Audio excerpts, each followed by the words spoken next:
Once, a single pot of greens could feed a whole neighborhood, not from abundance, but from unity. These pots stirred faith, fire, and history itself. Yet one powerful dish almost broke that bond forever. And tonight, we promise to uncover its story, its struggle, and the hope it still holds. Fried chicken. The crackle of oil, the scent of spice, the golden promise of Sunday supper. Fried chicken wasn't just food, it was survival wrapped in flavor.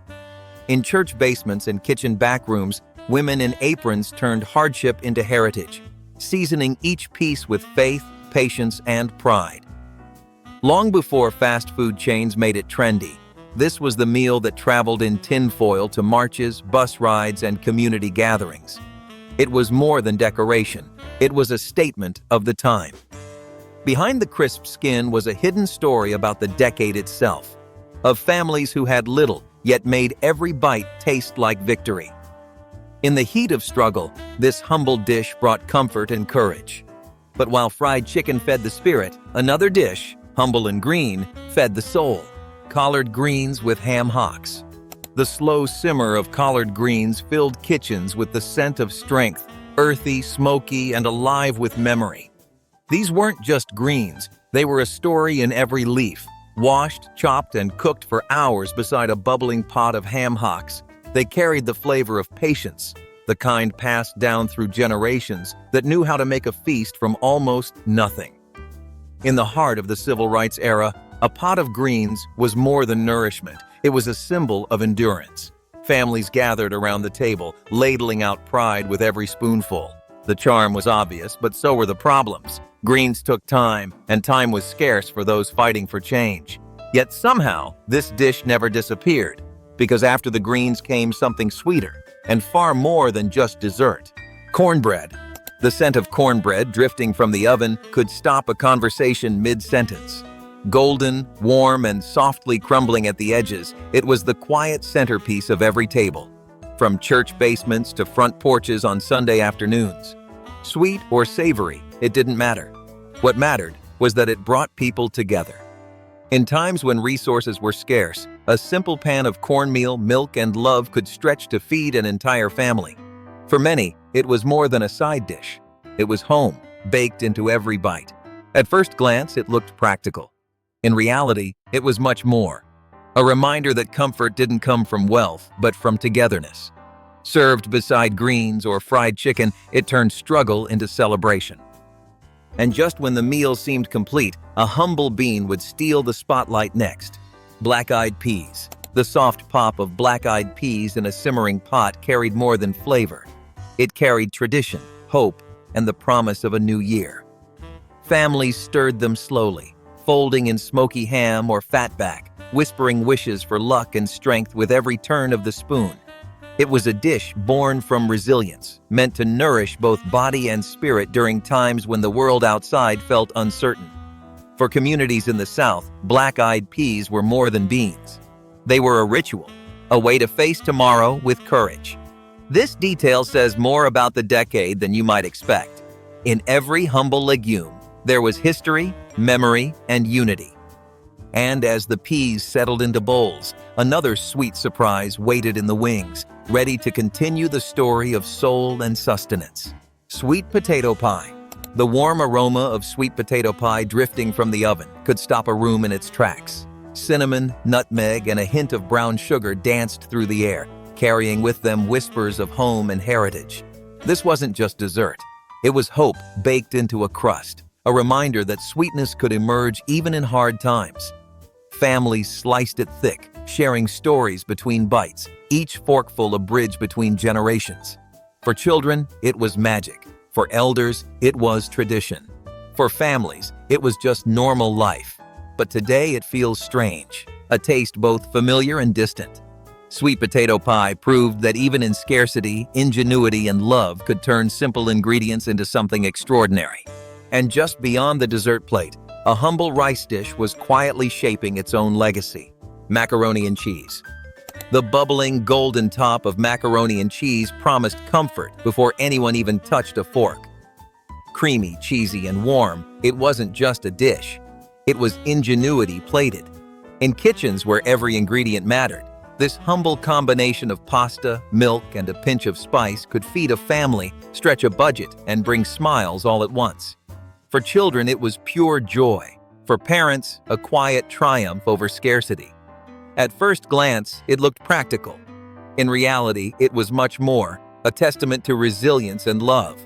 Served at church suppers, family dinners, and community gatherings, it bound people together, one cheesy bite at a time. And as the last forkful disappeared, another savory favorite waited patiently to tell its story, smoky and soulful. Fried catfish. The crackle of frying catfish could be heard across dusty streets and churchyard lawns long before the smell reached the air. Crispy on the outside, tender inside, this Delta favorite was more than a meal. It was community, tradition, and resilience on a plate. Families gathered under tin-roofed porches, passing baskets lined with paper towels, sharing laughter, stories, and the occasional bite that slipped too quickly from a fork. Behind the style was a hidden story about the decade itself, of work, faith, and the rhythm of life in towns that refused to be forgotten. It carried the warmth of home and the taste of survival. But while the catfish fed the body, another humble dish, green and slow-cooked, quietly prepared to nourish the soul in ways no one expected. Chitlins, chitterlings. The aroma of simmering chitlins wasn't always welcomed by neighbors, but inside kitchens, it carried a deeper story, one of resilience, ingenuity, and survival. Born from necessity, these pork intestines were cleaned, boiled, and seasoned with care, transforming what was once discarded into a cherished symbol of endurance. Families gathered around tables, sharing not just a meal, but a ritual of perseverance, laughter, and pride. It faded away, but its memory still defines the decade. A reminder that sustenance often came with history baked into every bite. Chitlins weren't just food, they were survival, legacy, and culture in a pot. And as the last simmering pieces were passed around, another dish, sweet, vibrant, and sticky with hope, waited to take its turn on the table. Candied yams. The rich scent of cinnamon, nutmeg, and brown sugar filled kitchens as candied yams baked to a glossy, caramelized perfection. Sweet, buttery, and spiced just right, they were more than a Sunday dinner staple. They were a celebration of home, family, and resilience. Mothers stirred gently, humming old songs, while children peeked eagerly, eyes wide with anticipation. To understand the 70s, you can't ignore this curious feature. A simple root vegetable transformed into comfort, tradition, and a reminder that even small ingredients could carry immense meaning. Every bite was warmth, nostalgia, and pride rolled into one. And just as the sweetness settled on the table, another humble but hearty dish, tiny beans with big symbolism, quietly readied itself to continue the story. Hoppin John. The rhythmic clatter of a wooden spoon against a well-worn pot signaled the start of Hoppin John. A simple yet powerful combination of rice, peas, and smoky pork simmered together for hours. Each grain absorbed flavor, patience, and intention, carrying wishes for good fortune and unity into every home. Families gathered around the table, sharing not just food, but tradition, a quiet ritual passed down through generations. What was once everywhere has almost vanished without a trace, yet its legacy lingers in memory and taste. Hoppin John was more than a dish. It was connection, hope, and resilience plated together. And as the savory aroma settled in kitchens, another dish, humble, hearty, and unexpectedly rich, was waiting to take its place, ready to feed both body and soul. Pig's feet. The simmering pot of pig's feet filled kitchens with a rich, meaty aroma that spoke of tradition, thrift, and endurance. Slowly cooked until tender, often doused in fiery hot sauce, this humble dish was soul food at its most authentic. Families gathered, sharing plates and stories, passing down techniques that had survived generations. It faded away, but its memory still defines the decade. A taste of history, perseverance, and pride all at once. What looked simple on the plate carried lessons in patience and resourcefulness, reminding everyone that even the most overlooked ingredients could nourish both body and spirit. If this dish brings back memories for you, Share your story in the comments. We'd love to hear how it shaped your family tables. And while pig's feet commanded respect at the table, another dish, smothered, savory, and comforting, quietly awaited its turn to tell the next chapter of resilience and flavor. Oxtail stew. The aroma of oxtail stew simmering for hours could draw neighbors from down the street, curling smoke and spices weaving through the air like a story being told. Slow-cooked richness born from thrift and ingenuity. Each tender piece carried flavor, patience, and the knowledge that every scrap mattered. For families in kitchens where every ingredient counted, this stew transformed humble cuts of meat into a feast, nourishing both body and spirit. The charm was obvious, but so were the problems. Long hours over a hot stove, yet somehow laughter and warmth filled the room. And as the last savory bite disappeared, another classic awaited. Chops smothered in gravy, ready to continue the saga of comfort, community, and soul. Smothered pork chops. The sizzling of pork chops hitting a hot skillet was just the beginning. Juicy, tender, and drenched in rich onion gravy, smothered pork chops were pure Southern comfort on a plate. Families leaned over tables, forks poised, savoring the warmth that wasn't just food, it was memory, care, and resilience all rolled together. At first glance, it looked practical. In reality, it was much more, a statement of love in every bite, a way to turn scarcity into celebration. Sunday suppers, church gatherings, and late-night dinners carried the aroma of patience and pride. And while the chops filled stomachs, another humble green, slow-cooked, smoky, and quietly powerful, was ready to take its turn, proving that soul food was as much about heart as it was about flavor. Turnip greens. The steam rising from a pot of turnip greens carried more than fragrance. It carried history, resilience, and the rhythm of life in Southern kitchens.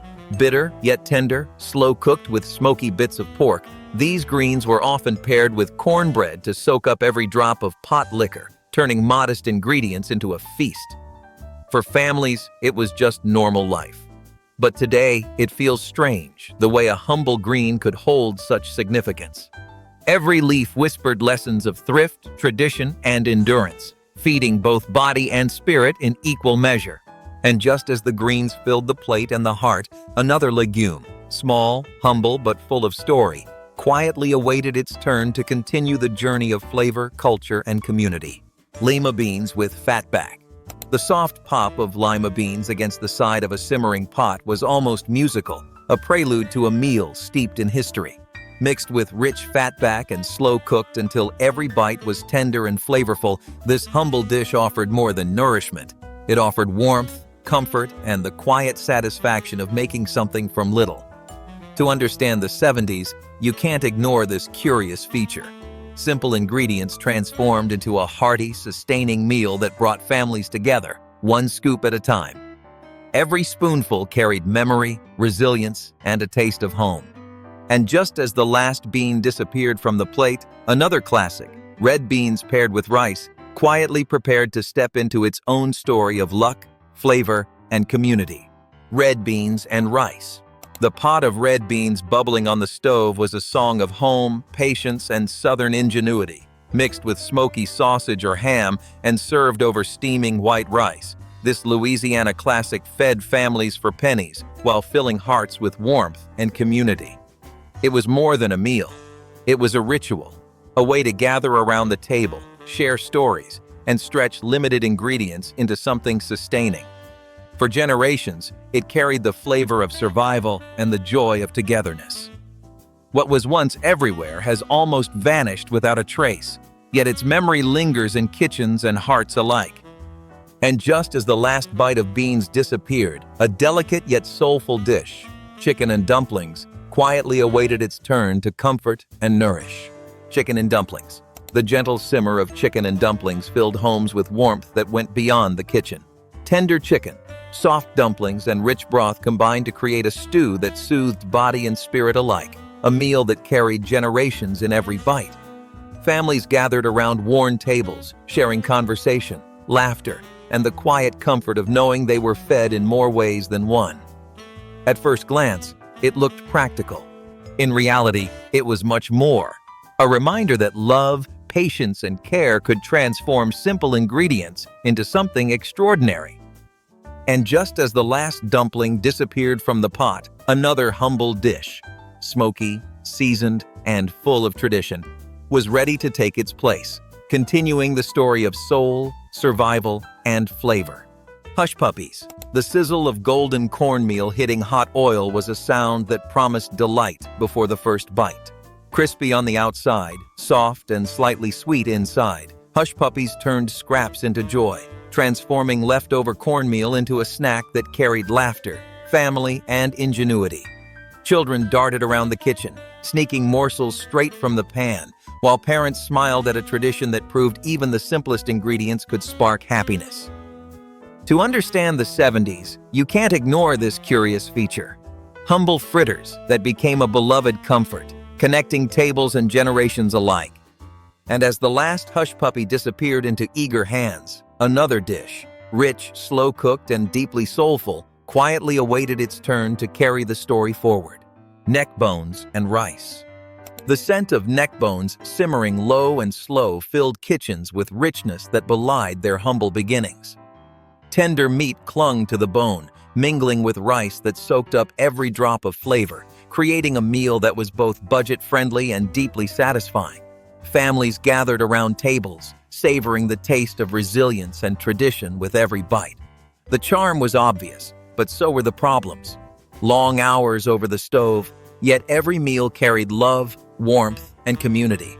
Neckbones and rice weren't just sustenance, they were history, ingenuity, and pride simmered together. And as the last grains of rice were scraped from the pot, another dish, smoky, tangy, and unforgettable, quietly prepared to step into the story, ready to nourish both body and memory. Okra and tomatoes. The bright, tangy aroma of okra and tomatoes simmering on the stove captured the essence of summer, harvest, and home. Tender okra mingled with plump, sun-ripened tomatoes, creating a dish that was simple, vibrant, and deeply comforting. Families gathered to taste the season on their plates, sharing stories, laughter, and the pride of what the garden had produced. For families, it was just normal life. But today it feels strange how something so humble could carry so much meaning. Every bite spoke of patience, resourcefulness, and the joy of turning seasonal bounty into sustenance. And just as the last spoonful disappeared, another dish, rich, smoky, and full of history, quietly awaited its turn to continue the story of soul food, culture, and resilience. Cracklin bread. The crackle of pork rinds frying in a skillet was a prelude to cracklin bread. Cornbread enriched with tiny golden bits that added both flavor and texture. Rustic, rich, and full of character, this dish turned simple ingredients into something extraordinary. Families sliced thick wedges, savoring each bite as the sweet cornmeal mingled with the salty, crunchy pork, creating a harmony that celebrated ingenuity and tradition. It was more than decoration. It was a statement of the time, a reminder that comfort and creativity could thrive even in scarcity. And as the last slice disappeared from the plate, another classic, creamy, cheesy, and baked to perfection, quietly readied itself to continue the story of soul, warmth, and shared meals. Sweet tea. The amber glow of sweet tea poured into a tall glass carried more than refreshment. It carried the rhythm of southern life, slow afternoons, and stories shared on shaded porches. Sweet enough to comfort weary souls, it was a drink that cooled the body while warming the heart, its sugar and tea mingling like memories in every sip. Families and friends gathered with glasses in hand, laughter floating in the humid air, creating moments that lingered long after the sun had set. This detail says more about the decade than you might expect. In a simple glass of tea, there was tradition, community, and a sense of belonging. And just as the last drop was savored, another humble dish, smoky, tender, and deeply satisfying, quietly stepped forward to continue the journey of flavor and resilience. Buttermilk biscuits. The warmth of buttermilk biscuits fresh from the oven was irresistible, flaky, tender, and golden, each one a small masterpiece of comfort. Served with molasses, syrup, or a pat of melting butter, they were more than breakfast. They were ritual, memory, and a taste of home. Families gathered at the table, breaking biscuits and sharing conversation, laughter and love. At first glance, it looked practical. In reality, it was much more, a symbol of patience, care, and the art of turning simple ingredients into something extraordinary. Each bite carried the essence of Southern kitchens, where resourcefulness met tradition. And as the last crumb was savored, another dish, earthy, slow-cooked, and rich with heritage, quietly awaited its moment to continue the story of soul food and community. Bread pudding. The aroma of bread pudding baking filled kitchens with sweetness, warmth, and a quiet sense of triumph. Day-old bread, once destined for the trash, transformed into a dessert of resourcefulness, soaked in milk, sugar, and spices until every bite was rich, tender, and comforting. Families gathered around the table, spoons in hand, savoring the taste of ingenuity and love baked into every morsel. For families, it was just normal life. But today it feels strange how something so simple could carry such meaning. Bread pudding wasn't just dessert, it was survival, tradition, and a reminder that even the smallest ingredients could create joy.